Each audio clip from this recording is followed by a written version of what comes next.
आइए आज हम लोग एनसीईआरटी का चैप्टर नंबर 8 जीव जनन कैसे करते हैं बायोलॉजी का, उसमें का कुछ ऑब्जेक्टिव देखे थे लोग और कुछ ऑब्जेक्टिव आज देखने वाले हैं लोग। तो आज इसको देखते हैं लोग। आज आप लोग का आप लोग को साथ एक बात बता दें कि ये आप लोग का जो ऑब्जेक्टिव के साथ दिखाई देता है, ये ऑब्जेक्टिव के साथ साथ 2 नंबर का लघु उत्तरीय प्रश्न भी होता है, तो इसको याद करने की कोशिश जरूर कीजिएगा लोग। यहाँ कह रहा है कि पराग कणों को पुंकेसर से वर्तिकाग्र तक स्थानांतरण उसी पुष्प के वर्तिकाग्र पर होता है, तो यह प्रक्रिया क्या कहलाता है? तो यह प्रक्रिया आप लोगों को बताते हैं स्वपरागण कहलाता है। स्वपरागण भी पूछता है एग्जाम में कि 2 लघु उत्तरीय पूछता है कि स्वपरागण किसे कहते हैं। तो स्वपरागण वह प्रक्रिया होता है जिसमें आप लोग का पुष्प का नर भाग यानी कि पुंकेसर और स्त्री मतलब पुष्प का मादा भाग आप लोग का वर्तिकाग्र यानी कि पुंकेसर से निकला पुष्प का मादा भाग स्त्रीकेसर में आप लोग का वर्तिकाग्र आ जाएगा। तो पुंकेसर से आप लोग का परागकण निकलता है, तो उसी पुष्प में के वर्तिकाग्र तक पहुँचने या स्थानांतरित होने की प्रक्रिया का कहलाता है स्वपरागण। यानी कि परागण उसी पुष्प में उसी से निकलता है और उसी में प्रवेश कर जाता है, तो यह प्रक्रिया अपने से स्वयं हो जाती है। तो यह प्रक्रिया क्या कहलाती है? यह जनन की पुष्प में होने वाली है जनन की प्रक्रिया क्या कहलाती है? स्वपरागण। तो पुष्प में ये होने वाली जनन की प्रक्रिया स्वपरागण पूछता है, और इस क्वेश्चन भी लघु उत्तरीय में पूछता है कि स्वपरागण किसे कहते हैं। तो आप इसको लिख भी सकते हैं, तो ये भी आप लोग को सही है। आगे देखते हैं नेक्स्ट क्वेश्चन। कह रहे हैं कि यदि परागकण दूसरे पुष्प के वर्तिकाग्र पर स्थानांतरित होता है तो यह प्रक्रिया कहलाती है। देखिए आप लोग को बताए थे कि कुछ ऐसे पुष्प होते हैं जो एक लिंगी होते हैं। एक लिंगी मतलब उसमें या तो सिर्फ नर भाग पाया जाएगा और नहीं तो सिर्फ मादा पाया जाता है, तो दोनों में से कोई एक ही पाया जाएगा। लेकिन ये तब उसमें स्थानांतरण यानी कि वर्तिकाग्र आप लोग का मादा भाग है और परागकण का है आप लोग का नर भाग है। तो नर भाग मादा भाग तक नहीं पहुंचेगा, तो उसमें आप लोग को उसमें निषेचन की प्रक्रिया नहीं होगी। अगर निषेचन की प्रक्रिया नहीं होगी तो फिर उसमें फल नहीं लगेगा तो उसमें बीज नहीं होगा तो फिर उसका संतान क्या हो जाएगा, मतलब उसका आप लोग को बोले तो उसकी संतान नष्ट हो जाएगा, यानी कि उसका नाम निशान नहीं होगा। तो इस आप लोग को मालूम होना चाहिए कि यदि परागकण पुष्प के एक भाग से दूसरे भाग तक जाता है, यानी कि एक पुष्प में परागकण है दूसरे पुष्प में वर्तिकाग्र है, ठीक है। तो परागकण एक पुष्प से दूसरे पुष्प के वर्तिकाग्र तक पहुंचता है, तो यह स्थानांतरण की प्रक्रिया को हम लोग बोलते हैं पर परागण। यानी कि यह प्रक्रिया आप लोग का स्वयं नहीं होती, इसको बोलते हैं पर परागण। तो इसको याद रखिएगा लोग कि यह प्रक्रिया क्या कहलाता है? पर परागण। देखिए पर परागण की प्रक्रिया किसके द्वारा हो जाती है? हवा के द्वारा परागकणों पर हवा के द्वारा परागकण आप लोग को मतलब उसमें क्या गति बोले तो उसमें हवा जब मतलब उसको उधियाकर लेके जाएगा, उधियाकर उसको फिर टच कर देगा। आप लोग को बता दें कि स्त्रीकेसर का नर भाग का होता है चिपचिपा होता है। वो चिपचिपा होता है, अगर परागकण का थोड़ा सा भी अंश उसमें आ जाए तो उसमें उसको अपने ओर आकर्षित कर लेता है। तो यह प्रक्रिया हम लोग को जो भी कहते हैं, तो यह प्रक्रिया परागकण ये आप लोग का हो जाएगा। परागकण एक स्थान से दूसरे स्थान तक जाता किसके द्वारा है? तो आप लोग को बोले तो वायु के द्वारा चल जाएगा।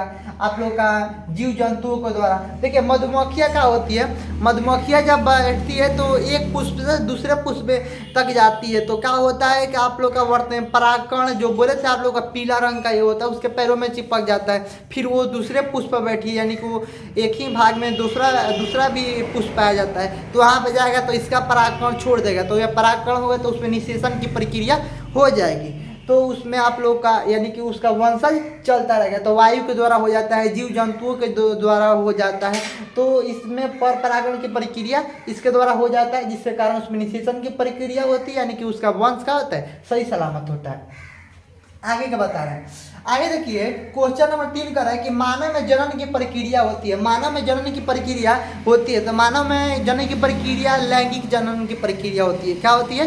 लैंगिक जनन। अलैंगिक नहीं होता, अलैंगिक में आप लोग सिर्फ एक ही पार्ट भाग लेता है, लेकिन लैंगिक जनन में 2 पार्ट का मतलब 2 हिस्सों का भाग लेना आवश्यक होता है। तो ये आप लोग का लैंगिक जनन, आप लोग का मानव में लैंगिक जनन की प्रक्रिया होती है। लैंगिक जनन की प्रक्रिया आप लोग को कहा जाता है यह प्रक्रिया सबसे अच्छी होती है अलैंगिक जनन की तुलना में। अलैंगिक जनन में मालूम चला कि यहाँ पर एक अगर स्त्री केसर है तो यहाँ पर मतलब पुंकेसर अलग पुष्प में, तो यह प्रक्रिया थोड़ा जटिल हो जाती है। अलैंगिक तो कहा जाता है कि लैंगिक प्रक्रिया का होता है आसान होता है। तो मानव में जनन की प्रक्रिया कैसे होती है? तो लैंगिक जनन होती है। मनुष्य में लैंगिक जनन की प्रक्रिया होती है, इसको याद रखिएगा। दूसरा आप लोग का इसका कह रहा है, नेक्स्ट इसका कह रहा है कि आप लोग का नर में शुक्राणु उत्पादन के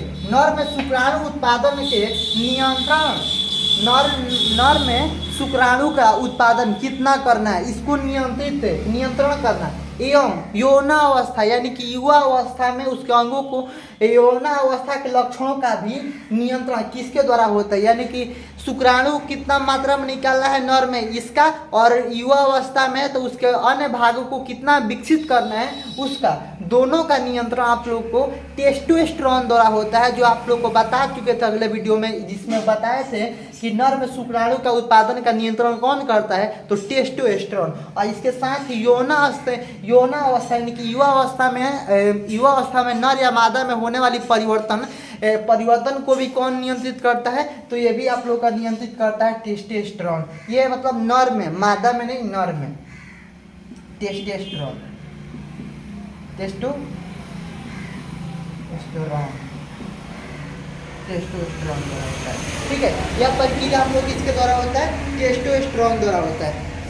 अब आगे हम लोग देखते हैं लोग नेक्स्ट क्वेश्चन जो पूछ रहा है, ये देखिए 2 नंबर का भी ऑब्जेक्टिव के तौर पे पूछा। इसमें जितना भी आप लोग का हम बताएं 5 तक, ये आप लोग का 2 नंबर का पूछा हुआ क्वेश्चन है। 2 नंबर में भी पूछ चुका है। नीचे वाला तो भी कितना बार पूछ चुका है कि भ्रूण को माँ के, अगला कह रहे हैं कि भ्रूण को माँ के रुधिर से पोषण मिलता है। इस प्रक्रिया के लिए एक विशेष प्रकार की संरचना होती है, जिसको हम लोग कहते हैं प्लेसेंटा कहते हैं। क्या बोलते हैं इसको? प्लेसेंटा।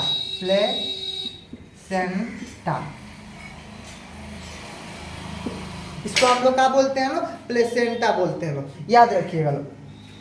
इसको हम बता दे रहे हैं आप लोग किस प्रकार 2 नंबर में पूछता है। आप लोग को पूछता है कि भ्रूण का माँ के गर्भ में मतलब जनन यानी कि पोषण की प्रक्रिया किसके द्वारा होती है, तो पोषण की प्रक्रिया रुधिर के द्वारा ही होता है। भ्रूण जो भी माँ के गर्भ में होता है तो उसमें पोषण की प्रक्रिया रुधिर द्वारा यानी कि ब्लड के द्वारा ही बच्चा को उसमें वृद्धि हो पाता है, यानी कि भ्रूण का वृद्धि हो पाता है, यानी कि पोषण। और एक भी बात आप लोग को और भी बात बता दें कि पोषण में उसके अंदर भी यह प्रक्रिया होता रहता है, मतलब उत्सर्जन की प्रक्रिया उसके अंदर भी होता है। तो उसके उत्सर्जन की प्रक्रिया को फिर रुधिर के द्वारा ही आप लोग को माँ के शरीर से पूरे उसके भाग में जब रुधिर का जहाँ पर सर्कुलेशन होता है यानी कि शुद्धिकरण होता है, तो वहाँ पर फिर शुद्धिकरण में वही भ्रूण के द्वारा मतलब उत्सर्जित किया हुआ अपशिष्ट पदार्थ है फिर माँ के रुधिर के से ही वो शुद्धिकरण होता है। तो आप याद रखिएगा लोग, अगर भ्रूण का पोषण किसके द्वारा होता है, तो माँ के रुधिर के द्वारा ही भ्रूण का पोषण होता है। यह जो प्रक्रिया होता है यह प्लेसेंटा, इसको बोलते हैं ना प्लेसेंटा, यह प्रक्रिया प्लेसेंटा के द्वारा होता है। तो याद रखिए भ्रूण को माँ के रुधिर से पोषण मिलता है। इसके लिए एक विशेष प्रकार की प्रक्रिया काम करते हैं जिसको बोलते हैं प्लेसेंटा। ये आप लोग का ये जितना क्वेश्चन हम देख मतलब ये 5 है, ये आप लोग को 2 नंबर में भी पूछा है। ठीक है, ये 2 नंबर में पूछा है, इसका स्क्रीनशॉट आप लोग ले सकते हैं लोग। इसका नेक्स्ट ऑब्जेक्टिव हम लोग देख रहे हैं। अब आइए हम लोग आगे हम लोग देखते हैं लोग करें नेक्स्ट कि निम्न में से कौन मानव में मादा जनन तंत्र का भाग नहीं है। ये देखिए यहाँ पर करें कि निम्न में से कौन मानव में मादा जनन तंत्र का भाग नहीं है। आप लोग को यहाँ पर अंडाशय, ये आप लोग का मादा जनन तंत्र का भाग है। दूसरा आप लोग गर्भाशय, ये भी मादा का है, शुक्रवाहिका। तीसरा आप लोग का डी नंबर है डिंब वाहिनी, अंडाशय, गर्भाशय और डिंब वाहिनी, ये मादा का भाग है। लेकिन ये कह रहा है कौन मादा का भाग नहीं, यानी कि नर का भाग है। तो नर का भाग आप लोग का होगा शुक्रवाहिका। शुक्रवाहिका क्या है आप लोग का, मादा का नहीं, नर का भाग है, नर वाला भाग है। यहाँ पे देखते हैं नेक्स्ट क्वेश्चन, परागकोश में होते हैं। परागकोश में आप लोग जानते हैं कि परागकोश में परागण पाया जाता है। परागकोश में क्या पाया जाता है, परागकण पाया जाता है। तो याद है बाह्यदल नहीं होगा, अंडाशय नहीं होगा, वर्तिकाग्र ये भी नहीं होगा, वो क्या होगा, परागकण। आप लोग का परागकोश में क्या पाया जाता है, परागकण पाया जाता है। तो यहाँ पर इसका ऑब्जेक्टिव आप लोग का सोचे तो 2 नंबर का यहाँ पर आपको खत्म होता है। मिलेंगे आप लोग का नेक्स्ट वीडियो में एक नेक्स्ट चैप्टर के साथ, तब तक के लिए जय हिंद।